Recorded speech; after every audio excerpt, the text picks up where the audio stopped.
කෝමාරිකාව වනකොට මේ අක්කර දහස් ගාණක් සුද්ධ කරනකොට ඒක වැරද්දක් විදිහට දකින්න එහෙම සිදුවීමකුත් වෙනවා. විල්පත්තුව ආශ්‍රිතව පහුගිය කාලේ මේ රිෂාඩ් බදූදී එවකට මාත්‍යවරයාගේ මැදිහත් වීම මත ඒ සිද්ධ වෙච්ච ක්‍රියාවලිය ඒක පැහැදිලිවම සමාජගත වුණේ ජාතිවාදී පැතිකඩ. අපි උත්සාහ දරුවා මේකේ තියෙන පාරිසරික ප්‍රශ්නේ මතු කරන්න. විශේෂයෙන්ම විල්පත්තුවේ දකුණු මායිම ආශ්‍රිතව අවුරාලංකා සමාගම මගින් මේ කරන ක්‍රියාවලිය තුළදී ප්‍රධාන වශයෙන් හිටපු පරිසර අමාත්‍යවරයා විදිහට අපිට හඳුන්වන්න ඕනේ. එස්.එම්. චන්ද්‍රසේන අමාත්‍යවරයාගේ සම්බන්ධතාවයේ උඩ තමයි මේක ක්‍රියාත්මක වෙන්නේ. මේ විල්පත්තුව මායිමෙන් පටන් අරගෙන දැන් මේ වන විට අනුරාධපුර දිස්ත්‍රික්කයේම ආවරණය වෙන පරිදි අක්කර ලක්ෂයක් අවුරාලංකා කියන මේ සමාගම මගින් කෝමාරිකා වගාව සඳහා ලබා ගන්න සැලසුම් කරලා තියෙනවා. දැන් විල්පත්තුවේ උතුරු ප්‍රදේශය ජනාවාසකරණයේ හින්දා විශාල බලපෑමකට ලක් කළා. විල්පත්තුවේ දකුණු ප්‍රදේශය විශාල බලපෑමකට ලක් කරලා තියෙනවා මේ කෝමාරිකා වගාව හින්දා. විල්පත්තුවේ නැගෙනහිර ප්‍රදේශය බලපෑමකට ලක් කරනවා පහළ මල්ලතුවේ කියන ව්‍යාපෘතිය හරහා. එතකොට එතනින්ම පේනවා අපේ රටේ මේ පාරිසරික අනපනත් කොයි විදිහටද පරිසර අමාත්‍යවරයා විසින් උල්ලංඝනය කරලා දාන්නේ කියලා. ගස්වැල් මල් ඵල සිවන සදන්නේ ගංගාල දොන ගලා වසින්නේ අපේ ජීවිතේ සොබාදමින් ඉරක දෙන්නේ නළු වැලි කතරයි හරිත නිම්නයයි මහසාගරයයි නිල්ගුවන් ගැබයි මිහි මණ්ඩලයි මිහි මවගේ ගීතයයි Echoes of the living planet.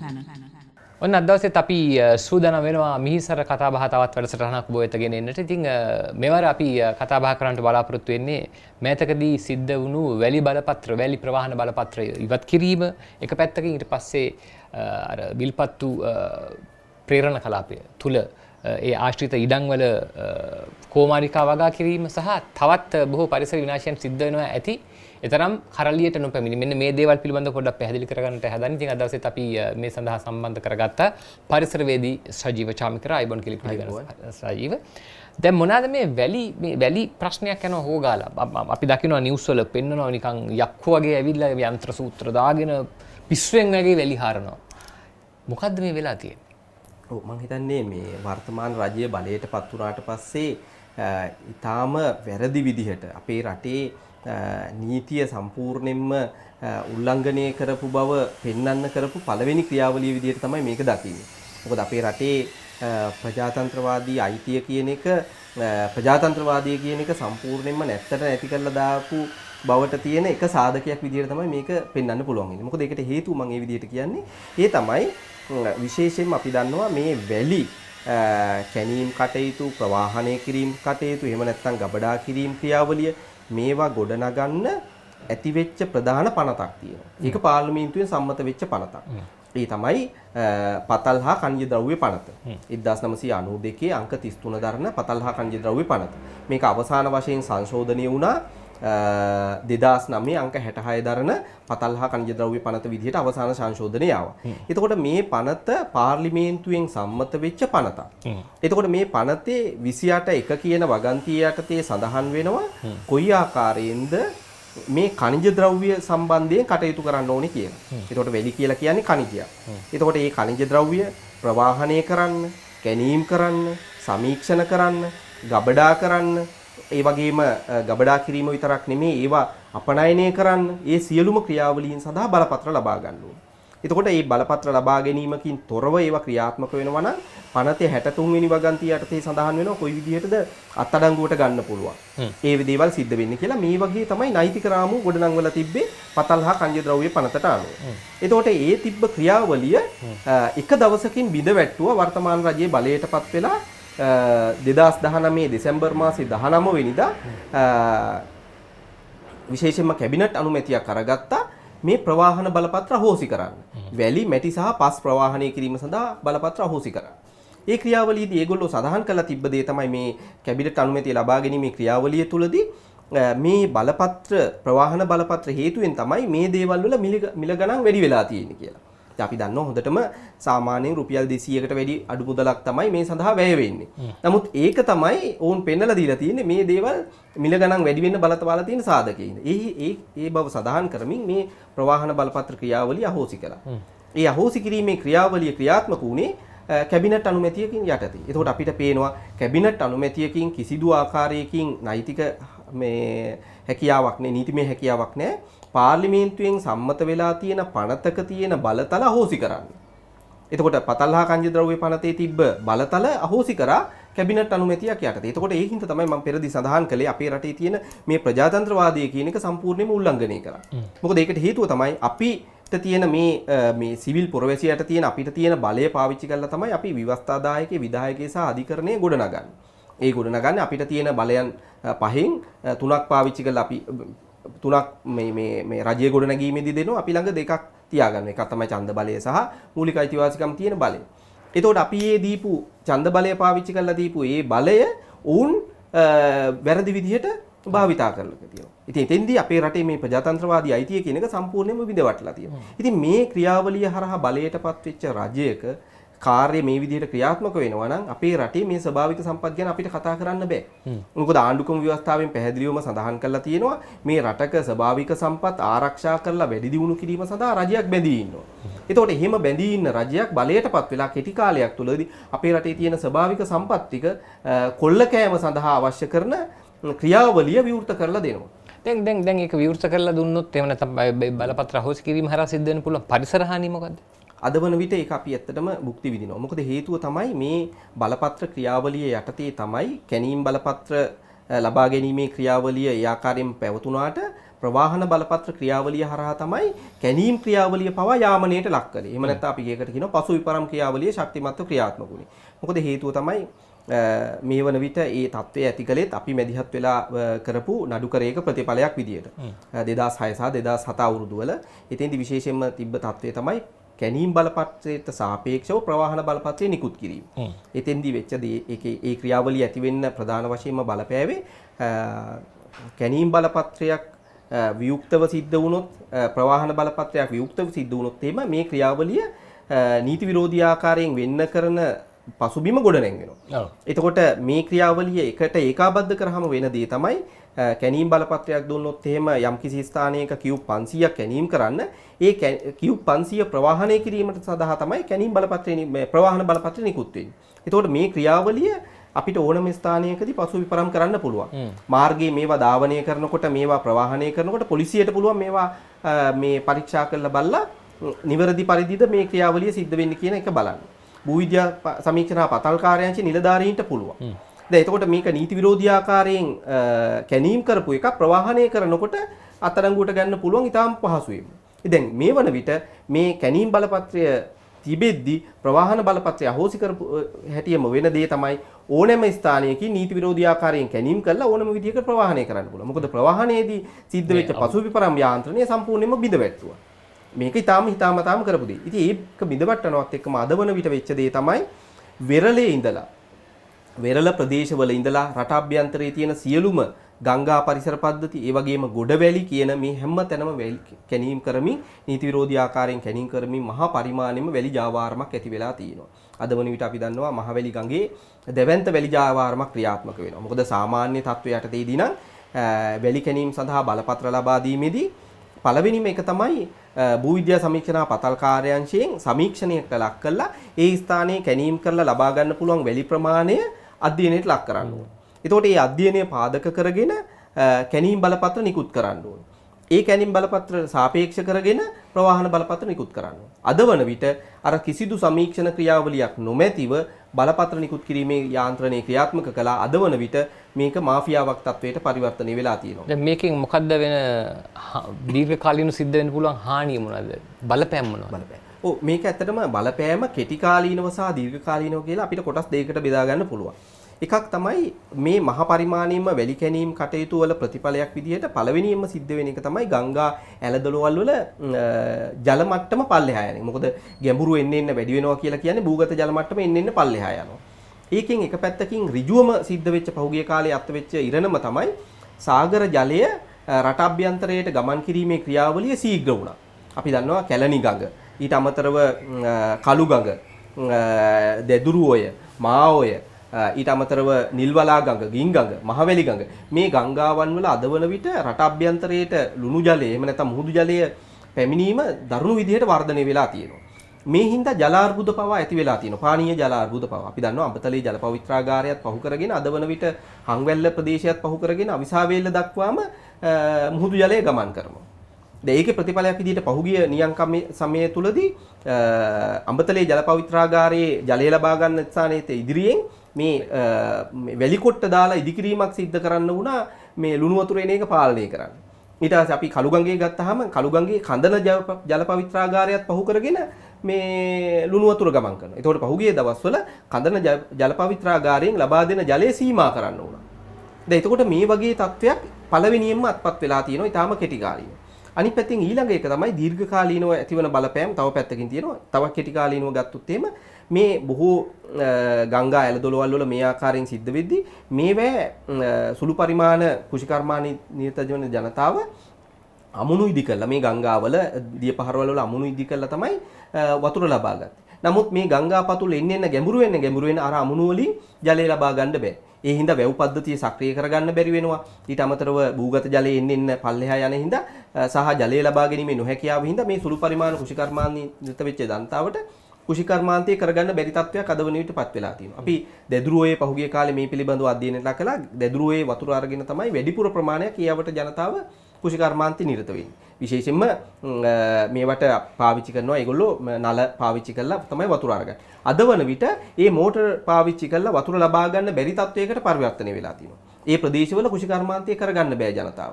මේ වගේ ප්‍රශ්න ගණනාවකට මේ වන විට ගොදුරු වෙමින් පවතිනවා ඒ වටේ ඉන්න ජනතාව. ඊට අමතරව අපි දන්නවා මේ දැන් සමහර කෙනෙකුට මේක කිව්වහම එකපාරටම හිතෙයි වැලි කැණීම කොහොමද අලිමිනිස් ගැටුම වර්ධනය වෙන්න බලපාන්නේ කියලා. මොකද මහවැලි ගඟේ මේ මහ පරිමාණයෙන් වැලි කැණීම් වල ප්‍රතිඵල විදිහට ඒක දැන් මේ වන විට උද්ගත වෙමින් පවතිනවා. මොකද ඒකට හේතුව තමයි මහවැලි ගඟේ පහළ ප්‍රදේශයේ පිහිටලා තියෙන පිටාර භූමි. විශේෂයෙන්ම අපි දන්නවා සෝමාවතිය, වස්ගමු ආශ්‍රිතව, ඒ වගේම කන්දකාඩු, ඒ වගේම ජලගැලුම් නිම්න ප්‍රදේශ මේ ආශ්‍රිතව විල්ලු පරිසර පද්ධති සක්‍රිය වෙන්නේ මහවැලි ගඟ පිටාර ගැලුවොත්. මොකද මේ පිටාරත් එක්ක එකතු වෙන රොම් මඩ හින්දා තමයි මේ ප්‍රදේශවල විශේෂයෙන්ම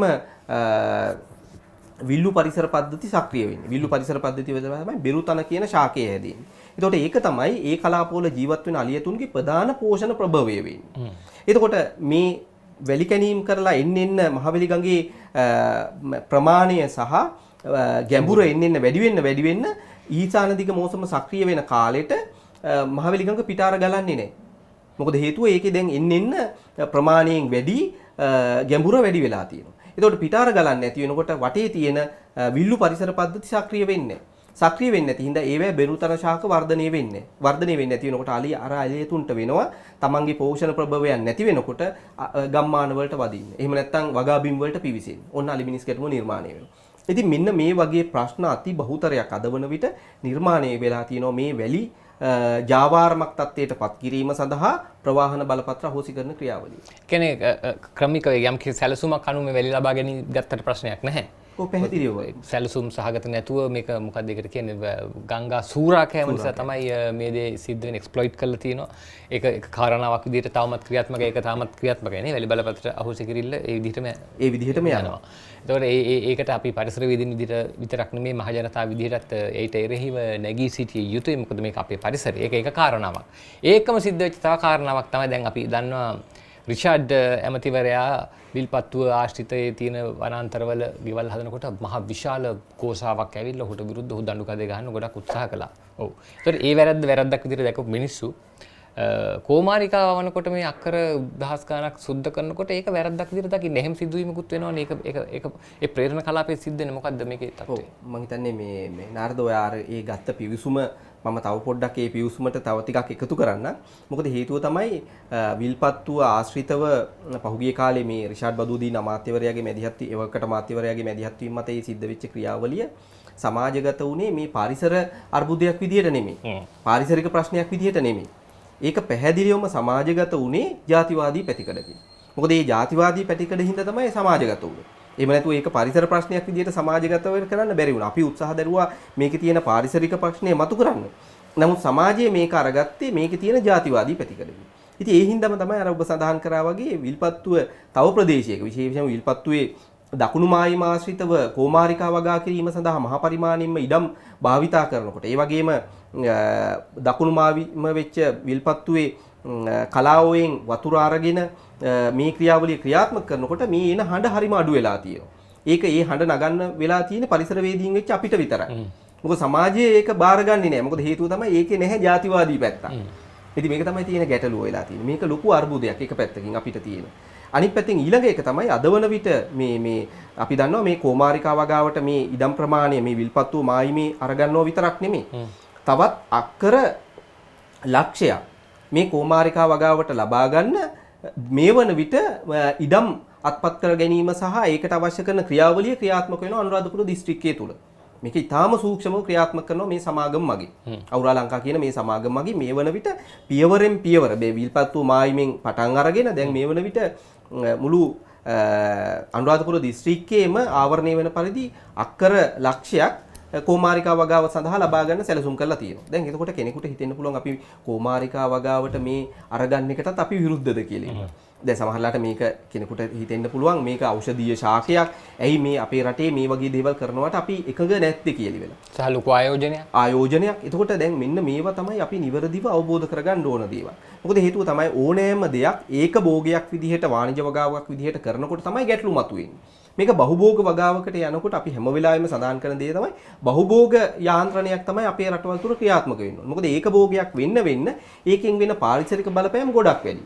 මොකද කෝමාරිකා ඒක භෝගයක් විදිහට වගා කරනකොට ප්‍රධාන වශයෙන්ම ඇති වෙන බලපෑම් ගණනාවක් තියෙනවා. මොකද හේතුව ඒක භෝගයක් විදිහට වගා කරනකොට ඒක සම්පූර්ණයෙන්ම පස නිරාවරණය කරලා වගා කරනකොට වර්ෂාපතනය ලැබෙන කාලවකවානුව තුළදී සම්පූර්ණයෙන්ම මේ ප්‍රදේශ කාදනය වෙමින් එහෙම නැත්නම් සෝදායාමට ලක් වෙමින් ඒ රොම්මඩ ගිහිල්ලා ප්‍රධාන වශයෙන්ම තැන්පත් වෙන්නේ වැව් සහ ජලාශවල ඒ වගේම වැව්වල දිය මාර්ගවල තමයි ප්‍රධාන වශයෙන් මේවා තැන්පත් වෙන්නේ. ඊට අමතරව මේ ප්‍රදේශයේ තියෙන මේ කුඹුරු වල පවා ඒවා තැන්පත් වෙනවා. එතකොට එක පැත්තකින් ඒකෙන් ලොකු බලපෑමක් වෙනවා. එතකොට මේ සෝදායාම වැඩි වෙන්න පසට අධික විදිහට රසායනික ද්‍රව්‍ය යොදන්න වෙනවා පොහොර විදිහට. මොකද හේතුව පළවෙනි අවස්ථාවේදී අස්වැන්න ලබා ගන්න පුළුවන් කෝමාරිකා වගාව. නමුත් ඊළඟ අධියරණ වලට යනකොට අධික විදිහට රසායනික ද්‍රව්‍ය පාවිච්චි කරන්න වෙනවා. එතකොට අපි හිතමු අක්කර ලක්ෂයකට වගේ භූමි ප්‍රදේශයකට ඒක භෝග වගාවකට කුසි රසායනික යොදනවා කියලා කියන්නේ අධික විදිහට පොහොර යොදන්න වෙනවා පළවෙනි අධ්‍යායයේදී දෙවෙනි අධ්‍යායයේදී කුසි රසායනික මේ පරිබෝධකීන් පාලනය කිරීම සඳහා අවශ්‍ය කරන රසායනික යොදන්න වෙනවා. මොකද හේතුව පස සෝදා ගිහිල්ලා පස නිසරු වෙනකොට පෝෂක ලබා දෙන්න තමයි පොහොර යොදන්න වෙන්නේ. පොහොර යොදන්න රසායනික පොහොර යොදන්න අධික විදිහට මේවා ඵලදායීතාවය වැඩි වෙනවා. ඒ වැඩි වෙනකොට කෘමීන්ගේ සහ වල්නාශකවල ක්‍රියාවලිය උත්සන්න වෙනවා. ඒව පාලනය කරන්න ඊළඟට වල්නාශක සහ කෘමිනාශක භාවිතා කරන්න වෙනවා. එතකොට ඒව සියල්ලම ආපහු ගිහිල්ලා තැම්පත් වෙන්නේ මේ භූගත ජලය එක පැත්තකින් දූෂණයට ලක් වෙනවා. අනිත් පැත්තෙන් වැව් පද්ධතිය සහ ජල මාර්ගවල භූගත ජලයට එකතු වෙනකොට ඒවා තමයි ලිං වලට එකතු වෙන්නේ. එතකොට නැවත වරක් මේ ජනතාවට අධික විදිහට මේ කුෂි රසායනික වලට නිරාවරණය වෙන්න සිද්ධ වෙනවා. දැන්ට තියෙන වගුවඩු රෝගය තව දුරටත් වර්ධනය වෙන්න ඉඩ තියෙනවා මේ කෝමාරිකා වගාවෙන්ද. අනිත් පැත්තෙන් ඊළඟ එක තමයි දැන් මේ පස නිරාවරණය වෙච්ච භෝගයක් විදිහට වගා කරාම පසේ තියෙන භූගත ජලය ශීඝ්‍රයෙන් වාෂ්පීකරණයට ලක් වෙනවා. අපි දන්නවා වියලි කලාපයේ මේ වගේ භෝගයක් හැදුවාම වෙන ක්‍රියාවලිය තමයි මේ තත්ත්වය අපි උක් වගාවෙන් හොඳටම මොන්රාගල ප්‍රදේශවල දකින්න ලැබෙනවා. ඉතින් මේකෙන් වෙන තත්ත්වය තමයි පසේ තියෙන ජලය ප්‍රමාණය ශීඝ්‍රයෙන් වාෂ්පීකරණයට ලක් කරනවා. මොකද හේතුව විවෘත වෙච්ච පරිසරයක්. ඒ පරිසරයේ තියෙන දේවල් ශීඝ්‍රයෙන් වාෂ්පීකරණයට ලක් කරනවා. එතකොට තවත් ජල අර්බුද ඇති වෙනවා. අනිත් පැයකින් කුසි රසායනික ශීඝ්‍රයෙන් අර භූගත ජලයේ සාන්ද්‍රගත වෙනවා. එතකොට මේ ක්‍රියාවලිය ශක්තිමත්ව වෙන්න සමාගමට ලාභ ලබනවා. ඒ වටේ ඉන්න ජනතාව ලොකු පීඩනයකටපත් වෙනවා. ඉතින් මෙන්න මේ හින්දා තමයි අපි මේකට විරුද්ධ වෙන්නේ. එහෙම නැතුව කෝමාරිකා වගාව අපනයනය කිරීම සඳහා හෝ අපේ රටේ අවශ්‍යතාවය සඳහා කෝමාරිකා වගාවක් විදිහට කරන එකට නෙමෙයි මේ තියෙන ගැටලුව තියෙන්නේ. මේක ඇයි බහුභෝග යාන්ත්‍රණයකට යන්නේ නැති? මේක මහා පරිමාණයෙන් ඉඩම් අත්පත් කරගෙන මේ ක්‍රියාවලියකට යන්නේ නැතුව ඇයි මේකට යන්නේ? දැන් ඔබ සඳහන් කළා වගේ අනිත් පැත්තෙන් ඊළඟ එක තමයි මේ විල්පත්තුව මායිමට තියෙන බලපෑම කෝමාරිකා වගාවෙන් නතර වෙන්නෙත් නැහැ. රිෂාඩ් බදූදීන්ගේ ජනවාසකරණයෙන් නතර වෙන්නෙත් නැහැ. අද වන විට ඊළඟ අධියර තමයි මේකේ දරුණුම අධියර තමයි පහළ මල්වතුවේ ව්‍යාපෘතිය. මොකද පහළ මල්වතුවේ ව්‍යාපෘතිය මේ වන විට ක්‍රියාත්මක කරන්න සැලසුම් කරලා තියෙනවා. අක්කර 20000ක පමණ ගොවිබිම් ප්‍රමාණයක් යට කළා වනාන්තර ඉඩම් ප්‍රමාණයක් යට කළා ජලාශයක් හදලා ඒ වතුර ටික අරගෙන යන්න හදනවා විශේෂයෙන්ම මන්නාරම ප්‍රදේශවල සිද්ධ කරන වාණිජ ක්‍රියාවලීන් සඳහා.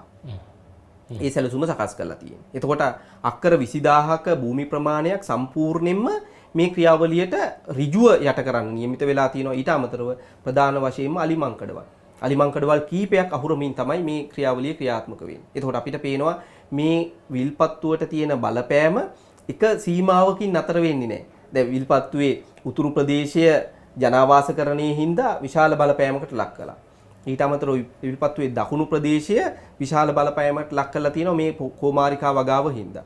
ඊට අමතරව විල්පත්තුවේ නැගෙනහිර ප්‍රදේශය සහ නැගෙනහිර ප්‍රදේශයේ ප්‍රධාන වශයෙන්ම බලපෑමකට ලක් කරනවා පහළ මල්ලතෝය කියන ව්‍යාපෘතිය හරහා. ඉතින් මේකෙන් පේනවා අපේ රටේ මේ සංවර්ධනය කියන නාමයෙන් ඒ කියන්නේ කොතරම් බලපෑමකට මේ ප්‍රදේශවල ජීවත් වෙන ජනතාව ලක් කරනවද කියලා. මොකද මේ පහළ මල්ලතෝය ව්‍යාපෘතියටත් කෝමාරිකා වගාවටත් අරගන්නේ බලපත්‍ර යටතේ සුළු පරිමාණ කුෂිකර්මාන්තයේ නිරත වෙච්ච ජනතාවගේ ඉඩම් ටික තමයි මේ කොල්ල කන්නේ. නීත්‍යානුකූලව යන්නේ මේ නීත්‍යානුකූලව මේ කොල්ල කෑම සිද්ධ කරන්නේ. හැබැයි එක ප්‍රශ්නයක් තියෙනවානේ විශාල ප්‍රමාණයක එලිපෙලි කරන පරිසරික ආගම වාර්තාරම්භ ගන්න ඒවා අරගෙන තියෙන මේ සමාගම. ඒක තමයි තියෙන ප්‍රධානම ගැටලුව. දැන් කෝමාරිකා වගා ව්‍යාපෘතිය ක්‍රියාත්මක කරනකොට කිසිදු ආකාරයකින් පරිසර බලපෑම් මැගීමක් ක්‍රියාත්මක කළේ නැහැ. දැන් අපි දන්නවා මේකට නීතිමය තත්වයන් ගණනාවක් තියෙනවා. එක පැත්තකින් ජාතික පාරිසරික පනත. ජාතික පාරිසරික පනතට අනුව ප්‍රකාශයටපත් වෙච්ච මේ 1993 ජූනි 24 772 ඇලීරක් 22 කියන ගැසට් නිවේදනයක් තියෙනවා. ඒ ගැසට් නිවේදනයේ යටතේ සඳහන් වෙනවා හෙක්ටයාර් 1කට වැඩි වනාන්තර ඉඩමක් එලිපෙහෙලි කළා යම්කිසි ආකාරයක සංවර්ධන ක්‍රියාවලියක් ක්‍රියාත්මක කරනවා නම් ඒ සඳහා පරිසර බලපෑම් මැගීම් වාර්තාවක් සකස් කරලා ඒ සඳහා පූර්ව ලිඛිත පාරිසරික අනුමැතිය ලබා ගන්න ඕනේ.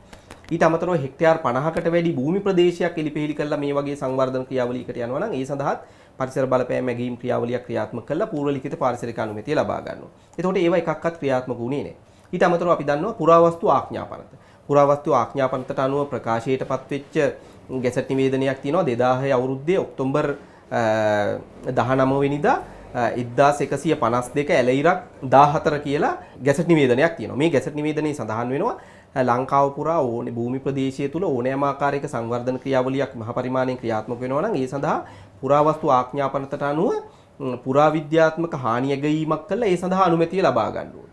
එතකොට මේ කිසිම දෙයකින් තොරව තමයි මේ ව්‍යාපෘති ක්‍රියාත්මක කරන්නේ. මම හිතන්නේ ඕනේ ආවරණය අරගෙන තියෙන කුඩා ඉඩම් කට්ටි විදිහට කරගෙන යනවා වගේ අදහසකින් තමයි ඕනේ කරනවා. තනි තනි අයිති තියෙනව නේද? පැහැදිලිවම. ඒ පැත්ත එක පැත්තකින් තියෙනවා අනිත් පැත්තෙන් දේශපාලන ආවරණය. මොකද අපි මේ අවුරාලංකා සමාගම මගින් මේ කරන ක්‍රියාවලිය තුලදී ප්‍රධාන වශයෙන් පරිසර අමාත්‍යවරයා විදිහට හිටපු පරිසර අමාත්‍යවරයා විදිහට අපිට හඳුන්වන්න ඕනේ. එස්.එම්. චන්ද්‍රසේන අමාත්‍යවරයාගේ සම්බන්ධතාවයේ උඩ තමයි මේක ක්‍රියාත්මක වෙන්නේ. එයාම බැකෝ දාලා කැලෑ සුද්ධ කරනවා. කැලෑ සුද්ධ කළා තමයි ඒක ආරම්භ කරන්නේ. එතකොට එතනින්ම පේනවා අපේ රටේ මේ පාරිසරික අනපනත් කොයි විදිහටද පරිසර අමාත්‍යවරයා විසින් මේ උල්ලංඝනය කළා දාන්නේ කියලා. එතකොට අපි රටේ ජනතාවට හැඟීමක් ලබා දෙනවා මේ පාරිසරික අනපනත් කියලා කියන්නේ නීතිය කියලා කියන්නේ කිසිම වැඩගම්මකට නැති දේවල් විදිහට හඳුන්වලා තියෙනවා. ඒවා එතකොට සමාජයේ බාර අරගෙන අනිත් පැත්තෙන් ඒවා ඒ පැත්තෙනුත් ක්‍රියාත්මක වෙනවා. මං හිතන්නේ මේ දැන් අපි මෙහෙම නිහඬව හිටියොත් ජනතාවක් විදිහට රටක් විදිහට ඔහොම දැන් විල්පත්තුව අපි උදාහරණයක් විදිහට ගත්තොත් එහෙම වටේ මොහොම ගිහිල්ලා අපි නිහඬව හිටියොත් අපි පැත්ත බලන්නේ අපි අපේ වැඩ කරගෙන ඉඳලා ටික දවසකින් කෝ විල්පත්තු කියලා මොකද්ද විල්පත්තු කියන්නේ කියලා අයියම එකක් නැති වෙලා තියෙන්නේ. ඔක්කොම මේක ආක්‍රමණය කරලා තියෙන නිසා ජනතාව විදිහට මේ රටේ මිනිස්සු විදිහට මේ රටේ පුරවැසියන් විදිහට පරිසර වේදීන්ට මේක දීලා අපි පැත්තකට වෙලා ඉන්න එක සුදුසු නෑ. පරිසර වේදීන් එක්ක අපිත් එකතු වෙලා මේ රටේ පරිසරය ආරක්ෂා කරගන්නට වහ අපි කටයුතු කළ යුතුයි. අපේ අනාගත පරම්පරාව වෙනුවෙන් මේ පරිසරය අපි ඉතුරු කරන්න ඕනේ. මේ රටේ සුබ සිද්ධිය වෙනුවෙන් අපි පරිසරය ඉතුරු කරන්න ඕනේ. අවසානයේ එක මොහොතක මේ මොහොතට ලැබෙන මුදල් කුට්ටිය සියලු දේවල් අපේ සාර්ථක කරලා දෙන්නේ නැහැ. ඒක බොහොම වේගයෙන් ඒක ඉවර වෙලා ගිහිල්ලා ඊට පස්සේ අපිට ඒ වගේ දසදහස් ගුණයකින් වියදම් කරන්න සිද්ධ වෙනවා මේව නැවත යථා තත්ත්වයටපත් කර ගැනීම සඳහා. එහෙනම් සජීව බෙහෙවින් සුතිපන්ත වෙනවා. තව මොන හරි විශේෂ දේවල් යමක් එකතු කරන්න තියෙනවද? විශේෂයෙන් අවසාන වශයෙන් නාරද අපිට අවධානය කරන්න වෙන්නේ මේ සමාජය මේ පක්ෂ දේශපාලනයකින් තොරව. ඒ කියන්නේ පක්ෂ දේශපාලනයෙන් තොරව කියන එකේ අදහස වෙන්නේ තමන්ගේ පක්ෂය ආණ්ඩු බලය හොබවන අවස්ථාවලදී මොන වැරැද්ද කළත් ඒක ආවරණය කරගෙන එහෙම නැත්නම් ඒක වහගෙන ඉන්න ස්වභාවය මේ සමාජයෙන් ඉවත් විය යුතුයි. මොකද අද වන විට අපිට දකින්න ලැබෙන්නේ මේ தත්ත්වය. ඉතින් මේ தත්ත්වයෙන් මිදිලා මේ ස්වභාවික සම්පත්වල අයිතිය කියන එක පොදු අයිතියක්. ඒ අයිතිය අපි කිසිම වෙලාවක කිසිම කෙනෙකුට බාර දීලා නැහැ. මොකද ඒක අපිට තියෙන මූලික අයිතිවාසිකමක්. ජීවත් වීමට තියෙන අයිතිය අපිට ඍජුව ආණ්ඩුක්‍රම ව්‍යවස්ථාවෙන් නොතිබුණාට බොහෝ අධිකරණ ක්‍රියාවලීන් හරහා ඒක තහවුරු කරලා තියෙනවා. ඒකත් එක්ක බැඳිලා තියෙනවා පාරිසරික අයිතිය කියන එක. ජීවත් වීමේ අයිතිය තහවුරු වෙනකොට ඒකත් එක්ක සෞඛ්‍යයට තියෙන අයිතිය, ඒ වගේම මේ ස්වභාවික සම්පත් වලට තියෙන අයිතිය, ජලයට තියෙන අයිතිය, මේ හැම දෙයක්ම තහවුරු වෙලා තියෙනවා. එතකොට ඒක අපිට මූලික අයිතිවාසිකම. එතකොට මූලික අයිතිවාසිකම අපෙන් අහිමි කරන හැම අවස්ථාවකදීම සිවිල් පුරවැසියෝ විදියට අපිට වගකීමක් තියෙනවා ඊට එරෙහිව කටයුතු කරන්න. ඉතින් ඒ ඊට එරෙහිව කටයුතු කිරීම සඳහා සමාජය මැදිහත් වීම අවශ්‍යයි. සමාජයේ නියෝජනය අවශ්‍යයි. ඒක ඔබ සඳහන් කළා වගේ පරිසරවේදීන්ට හෝ එහෙම නැත්නම් පරිසරය ගැන ආදරයක් දක්වන කීප දෙනෙකුට හෝ එක මාධ්‍යවේදියෙකුට හෝ මාධ්‍ය ආයතනයකට විතරක් පවරන්න බෑ.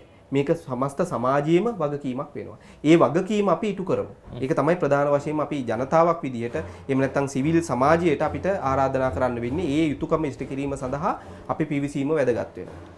එහෙම එකතු වෙන්න කැමති ක්‍රියාකාරීකයන් විදිහට එහෙම එකතු වෙන්න ඔබ කැමති නම් අපේ මේ වැඩසටහනේ කමෙන්ට් එකක් විදිහට දාලා සම්බන්ධ වෙන්න පුළුවන්. ඔබ අනාගතයේදී අපි සම්බන්ධ කරගන්නම් මේ වැනි ක්‍රියාකාරකම් වලදී. ඉතින් බෙහෙවින් ස්තුතිවන්ත වෙනවා සජීව අපිත් එක්ක සාකච්ඡාවට සහභාගී වීම පිළිබඳව. ඉදිරියේදීත් විවිධ පරිසර හානි සිද්ධ වෙනකොට පරිසර සම්බන්ධ විවිධ දේවල් සිද්ධ වෙනකොට ඔබ හොයාගෙන ඉන්න අපි බලාපොරොත්තු වෙන තමයි මිහිසර කතා බහ තුලින් මේ සම්ගෙන යන්නේ. එhmenan නැවතත් දවසක හම්බ වෙමු. රළු වැලි කතරයි හරිත නිම්නයයි මහසාගරයයි මිල්ගුවන් ගැබයි මිහි මණ්ඩලයි මිහි මවගේ ගීතයයි මිහිසර Echoes of a living planet.